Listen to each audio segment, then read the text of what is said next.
এদেশে চাঁদাবাজি আর সন্ত্রাসের রাজনীতি চলবে না বলে হুঁশিয়ারি দিয়েছেন এনসিপির আহ্বায়ক নাহিদ ইসলাম।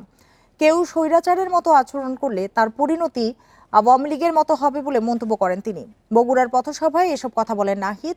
বগুড়া ছাড়াও জয়পুরহাট ও নওগাঁতে পদযাত্রা করেছে এনসিপি।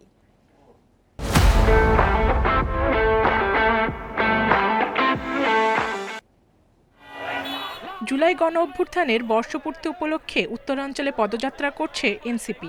পঞ্চম দিনে বগুড়ার সাতমাথা মুক্ত মঞ্চে পথসভা করেছে দলটি। এ সময় এনসিপির আহ্বায়ক নাহিদ ইসলাম বলেন, চাঁদাবাজি ও সন্ত্রাসের রাজনীতি আর করতে দেওয়া হবে না। ব্যর্থতার দায়ে প্রশাসন ও পুলিশের বিচার চান তিনি। নিরপেক্ষ প্রশাসন, নিরপেক্ষ পুলিশ এবং নিরপেক্ষ আদালত নিশ্চিত করতে হবে। যদি কেউ সেই পুরনো কায়দায় দলবাজ প্রশাসকদের মতো আচরণ করে, তার পরিণতিও ফ্যাসিস্ট মুজিববাদীদের দোসরদের মতোই হবে। গত এক বছর ধরে একটি দল চাঁদাবাজি, সন্ত্রাস, মাদক দখলে জড়িয়েছে বলে মন্তব্য করেন এনসিপি নেতারা। পুরনো রাজনীতি থেকে বেরিয়ে আসার আহ্বান জানান তারা।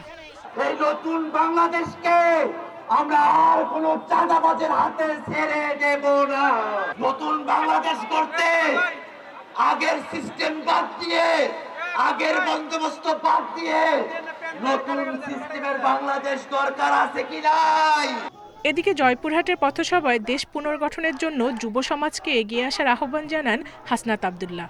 যেই বাংলাদেশে ছেলে মেয়েদের বিদেশে যাওয়া কোনো স্বপ্ন হবে না, যেই বাংলাদেশের স্বপ্ন হবে দেশে থেকে এই বাংলাদেশকে পুনর্গঠন করা। আমরা এমন একটা বাংলাদেশ চাই যেই বাংলাদেশে আর পরিবর্তন চলবে না। সারা দেশে 30 জুলাই পর্যন্ত জুলাই পদযাত্রা করবে এনসিপি। প্রতিটি জেলায় জুলাই শহীদ পরিবারের সাথে দেখাও করছেন নেতারা। আমরা বুকে গুলি নিয়ে।